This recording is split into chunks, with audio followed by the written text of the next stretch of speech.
Growing up as an Indian American meant navigating two different worlds. At school, I was American, but never American enough. At home, I was Indian, but not quite Indian enough either. It was a balancing act, constantly shifting between identities. What defined Indians, at least in America, was spicy, smelly food, Apu from The Simpsons, doctors with funny names, gas station clerks. I think you get the vibe. A small, quirky minority that's in its own little niche. There wasn't much spotlight on them. Over time, something shifted dramatically. Suddenly, being Indian American meant seeing Indian faces running major tech companies, entering politics, and achieving incredible success. But that success doesn't sit comfortably with everyone. For some, seeing Indians succeed stirred discomfort, resentment, and even anger. And recently, that anger has exploded online. But to understand why Indians became one of the internet's favorite targets, we need to step back and explore something extraordinary that happened half a world away, in India itself. This is the story of why the internet hates Indians. Do you remember the first time you ever went on the internet? For me, I love Cartoon Network games, Neopets, E-Bombs World. It was an amazing place that would end abruptly once my parents wanted to make a phone call. Yep, that was the dial-up era. But this first time is happening for millions of people a year, many of them being in India. In 2016, billionaire Mukesh Ambani launched Jio, a nearly free internet service that would transform India. Within a year, 100 million Indians logged onto the internet for the first time in their lives. Now, nearly 1 billion Indians are online, and another 400 million are waiting to join them. For many Indians, this isn't just having internet access. It's their first glimpse of global culture, memes, entertainment, and yes, even cringe takes on Reddit. Seriously, go on Our India and you will cringe into another dimension. And on top of that, unlike many other countries getting online, a lot of Indians speak English. Now, this English aspect is super important. Most English native speakers come from backgrounds or countries that are fairly well developed. But India is not, far from it in many ways. I'm sure you've seen some crazy footage from like a poor or backwards part of India that is shocking to you. But this is what poverty is. And we also have to accept this is what India is, at least a part of it. Now imagine the English-speaking internet as a global classroom. India is that kid who just arrived from a tough background, the one wearing old clothes, carrying a tattered backpack. Everyone notices, whispers, maybe even laughs behind their back. But beneath the surface, something unexpected is happening. India isn't just sitting quietly in the back anymore. It's standing up, speaking confidently, even excelling. And that's causing some issues. Many of these people coming online for the first time are from segments of society that are rising socioeconomically. They're literally seeing real material change and achievement in their lives also for the first time. And this causes pride, and not in a bad way either. Many Indians are discovering self-esteem, self-respect, and yes, self-confidence. So these people talking crap about India are getting pushback, and a lot of it is brutal, I'm not gonna lie. But we are seeing a real-time battle between India's failures and its future, between its poverty and its promise. So naturally, you get a lot of friction and thereby fire as well. But this isn't the main reason for why the internet hates Indians. This rise of India has been happening for several years now, so what changed lately? To get there, we have to explore an unlikely layer in this phenomenon.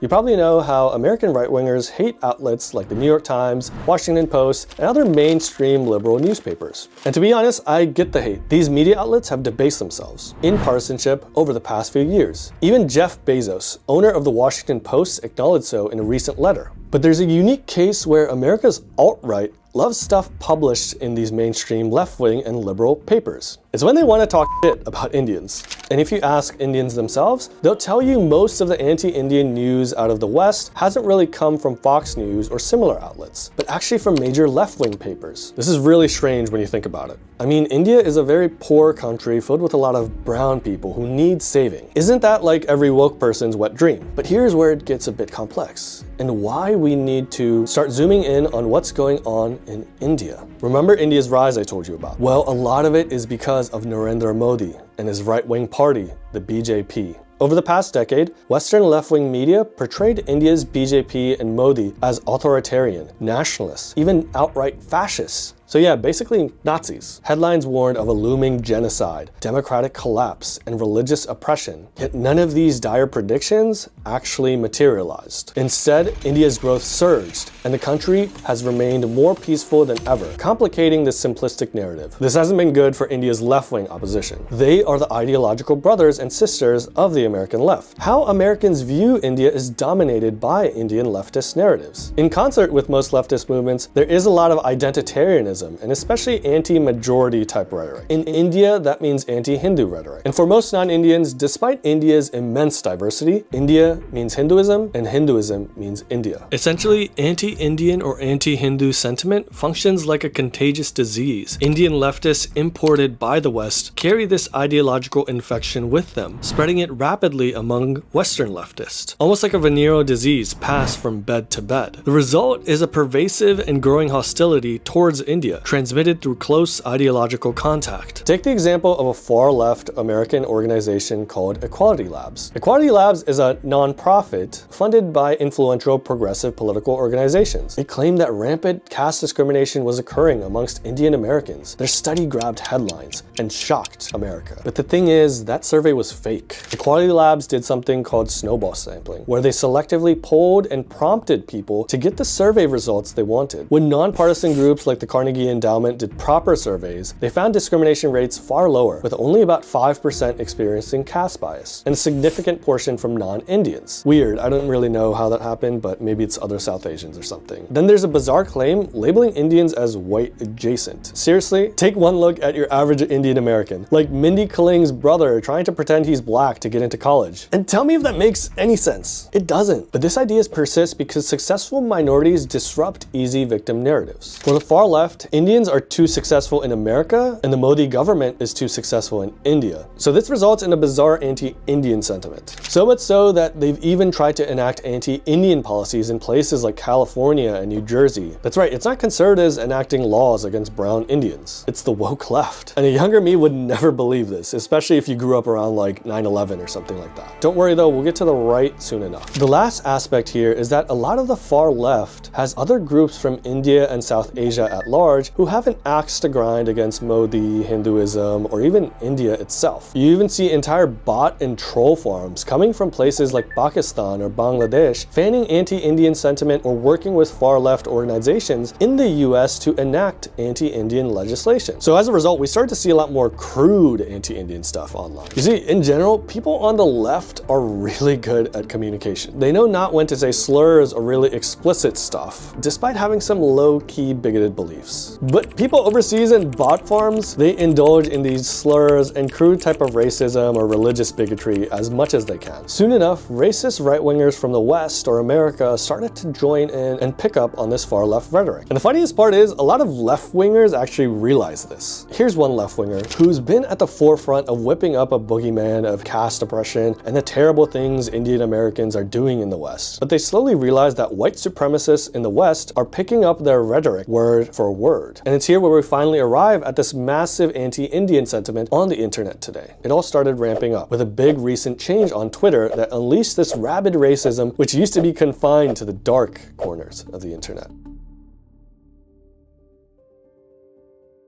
In 2023, Elon Musk took over Twitter and unleashed total free speech. Now, you could say anything you want with very minimal moderation. A bit later, a new For You timeline was introduced as well, which was driven more by engagement and outrage than prior Twitter algorithms. Third ingredient here, and perhaps the most crucial, is that Twitter started paying to post. More engagement meant more money. Combine these three and you have a good recipe for bad behavior. It became like a 4chan watering hole where all the races of the internet gather together. Now, coinciding with all this was the 2024 American presidential election, which saw a big rise in a lot of Indian American names. Vivek Ramaswamy, Nikki Haley, Kamala, or maybe Kamala Harris, and others entered the fray. At the same time, Indian Americans were also getting prominent in places like tech and other elite American spaces. All of a sudden, Dunkin' Donuts owners and taxi drivers were tech CEOs, presidential candidates, and media moguls. Not just Indian Americans, but also Indians experienced a rapid shift in perception perception. And here's that juxtaposition again. Indians come from one of the most poorest countries in the world, but are also succeeding wildly in America, the most competitive place on the planet. The breaking point of this paradox would come after the election though, with the elevation of technologist Sriram Krishnan as a crypto specialist in the Trump admin. Now the internet racists really lost their shit. Sriram's comments about H-1B visas and immigration came up, and the far right basically had a